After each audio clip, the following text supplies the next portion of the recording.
Friends, we've moved into the day so you can get a better picture. I'd like to open my narrative about the house with a story about the fence. The fence is the house's fifth facade. It's the first impression for guests or owners.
Directly to the entrance, and in fact there is also a mailbox here that is installed right into the fence. I really love such solutions. From here, inside, it has an access. Now let's all hop inside. When we enter this courtyard area, what is interesting about it at all? On the right side, we have a parking space for the car, and you can drive right up to the front door. To me, it seems like a mistake.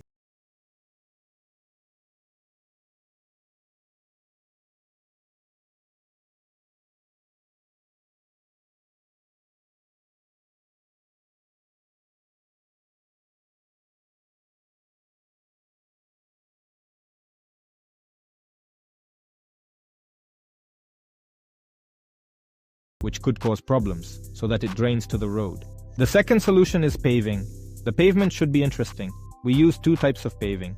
First thing is small cobblestone, needed for a minimalistic house, so there's something for the eye to catch on and, in general, creates an interesting detailed picture. Here we have such large concrete slabs visually hanging over each other. There's a beautifully integrated lighting, arranging a gradual ascent to the house's entrance doors. That means we don't construct a porch with 4 steps, but we are gradually eliminating these steps, thereby achieving a pathway with such an incline along these slabs. Polished concrete was not used here. We often use polished concrete, but here we decided to go with porcelain tiles. Well, it turned out to be very beautiful as well. And when we walk along this path, we walk next to a wall that is made of laths. This is thermally modified wood. It's a tactile material. That is, it's crucial for a minimalistic modern house.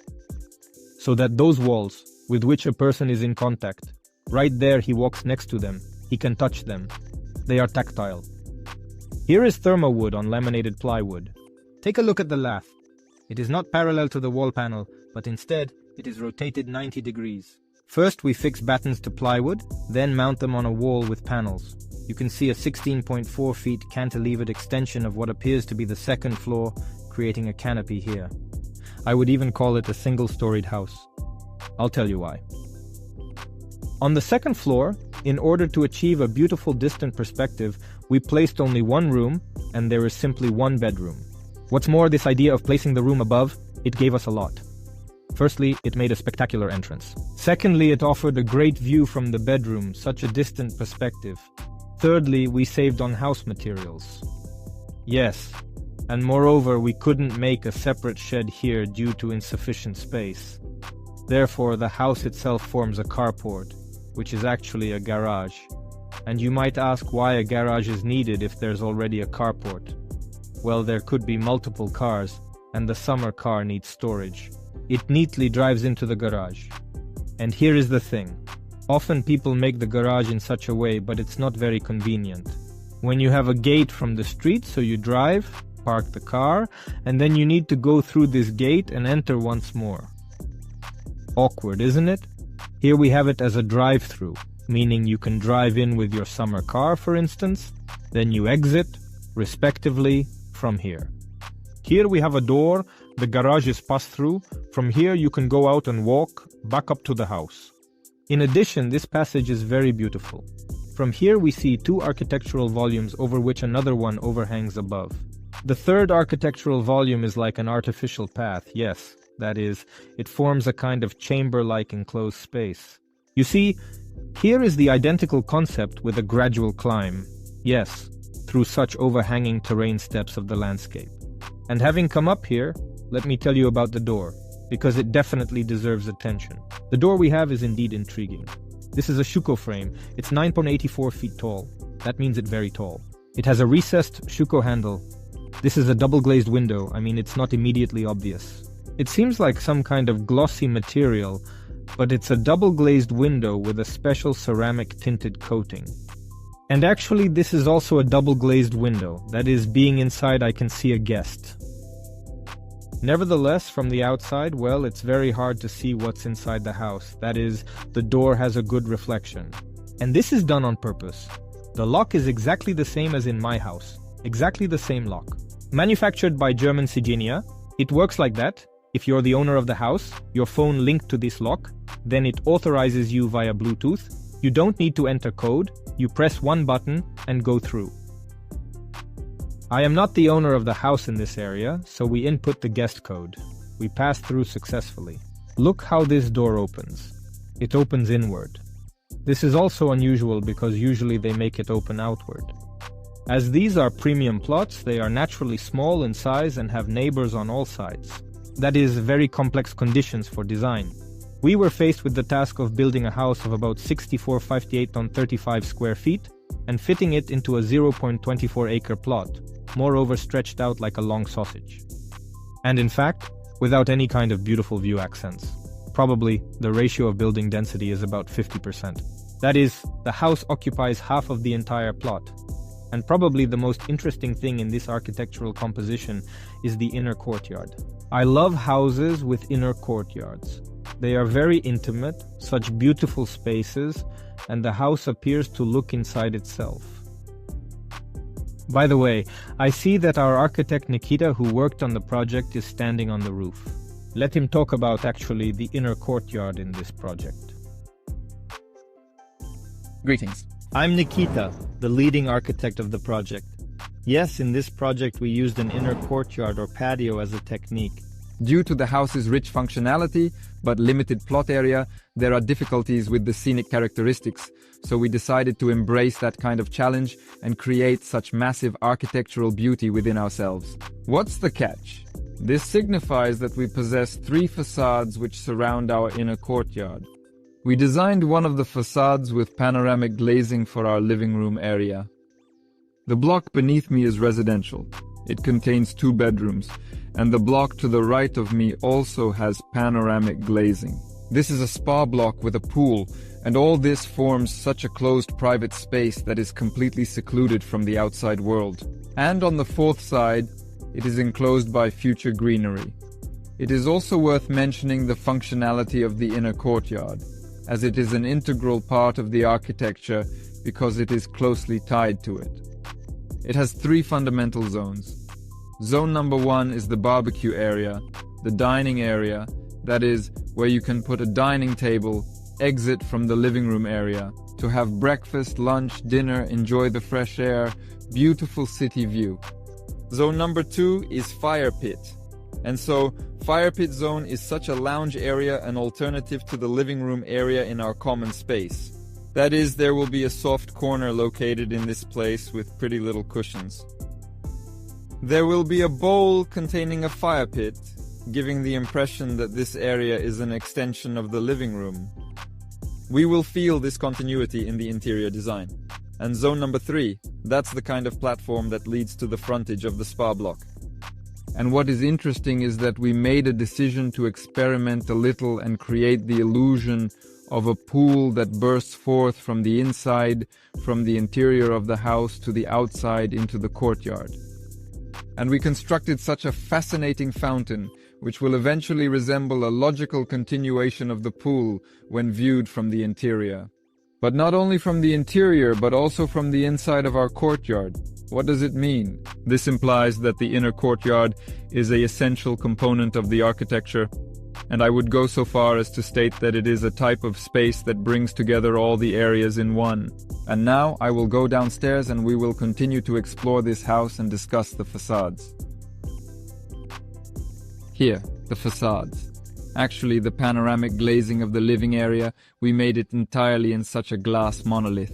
Why am I talking about it, although we were going to discuss facades? Because the glass here is an integral part of architecture, and as you can see, here we have resorted to such a technique, where the transparent glazing of the living room is adjacent to such inserts made of emelit glass, and in total it molds this overall image of everything that surrounds us in the patio. And in a way it dissolves the house and makes it more personalized, more human-scaled. The spie block, as well as the block of our second floor with an overhanging cantilever, is faced with large format porcelain stoneware. What does wide format mean? Wide format refers to a format with dimensions of 3.28 by 6.56 feet. Thanks to the interesting stitching, the use of windows plasticity, and the formation of slopes, we are able to create a kind of monolithic heavy volume, while incorporating some unique and intriguing details of its own. The facade of the block, which contains 2 bedrooms and a bathroom, is finished with such an interesting material. It looks absolutely like wood, like veneer, but we all know that using veneer outdoors is quite problematic because it's a very thin material. And in this particular place, we make use of high-pressure laminate with walnut veneer lamination, which helps to create such a warm and inviting atmosphere with its cozy and even wooden surface that encloses inner courtyard. By the way, while sitting here I was browsing our Instagram. I encourage you to go there for useful tips too. Subscribe to our YouTube, Instagram, and my own Instagram for interesting posts of our architectural projects. Let me tell you a bit about interior layout. We just entered the house from the terrace, and this is the living room, kitchen, dining room. To be precise, here, where the window is lower, will be the kitchen area. In the center there will be a dining room with an outside access. And here is the plunged area, where there will be a row of modular sofas and, these beautiful pictures with sofas knee-deep into the floor. It will be like this. This is part of the living room, a relaxation area, and it also transitions through the glazing as if to the outside into a fireplace area, that is, a flow of spaces. Very interesting approach. There the fireplace area is recessed just like the sofas are recessed here. So just like we have the pool coming out pretty much through the glazing, onto the street like a fountain, and the relaxation area, it also extends to the street through the glazing. Let's maybe move a bit closer to the front door to kick off a story about the layout from the perspective of an individual who has entered this house. He sees a beautiful staircase. By the way, from here you can observe that the door is transparent. When I was by the door, you probably saw that the interior space is not visible from the street. But from the inside, we can see the street, we can see the guest who comes in. Incidentally, this garage hides us from the road. That is, this is not the first time we have designed like that. I really love transparent entrance doors, but when they face the road, you need to make either some kind of wall or some volume of the house, or for example, a functional block such as a garage, which shields the interior space of the house from street glances. As soon as we enter, we can go through such a beautiful wardrobe. Here we have a huge panoramic window. There will be closets on both sides of this wardrobe. There will be an ottoman in the center. You can take off your outerwear here and go into the house. You see 2 entrances. That is, a through movement. This is very convenient. The guest bathroom is on this side. It is not in the vicinity. It's not the best option when you enter and see the guest bathroom door. It is somewhat like this, hidden, but still close. Accordingly, its proximity to the kitchen enables combining the engineering communications of wet areas, so to speak. Right along the axis, we can see the dining area and courtyard area. It's like a bright spot in this part of the house. It's vital when you enter a house, you see something beautiful, not a room restricted by walls.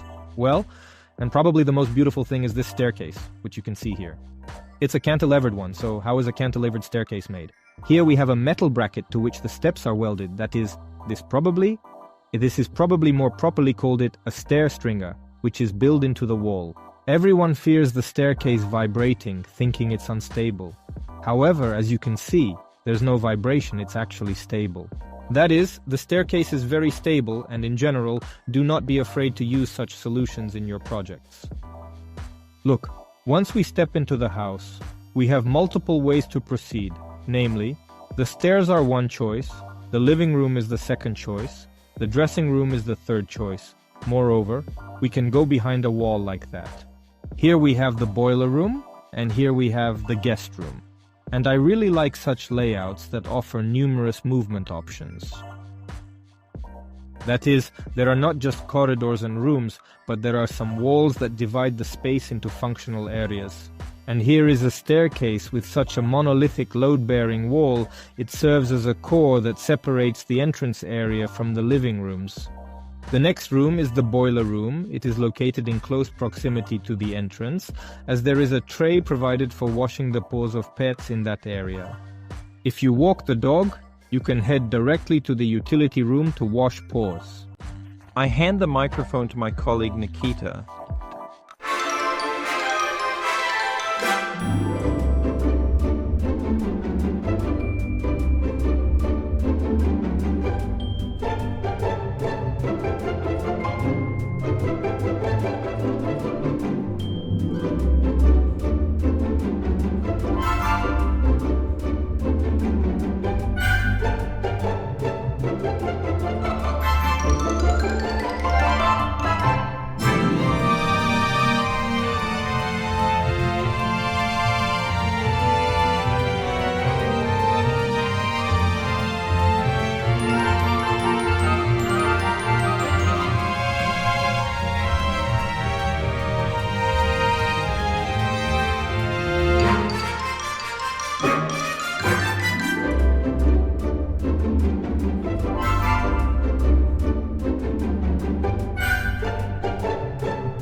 units in this location.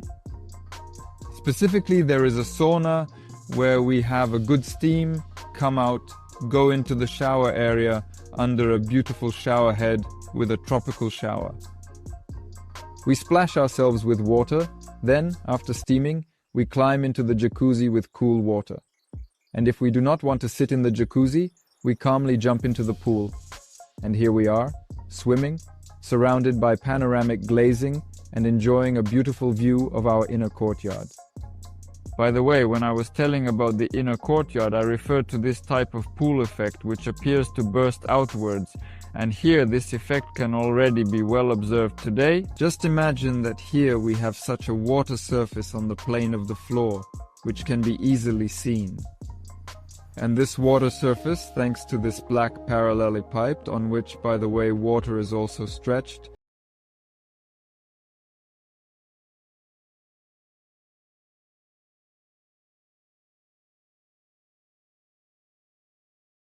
overflow pool, you realize that all this must be maintained properly. And now we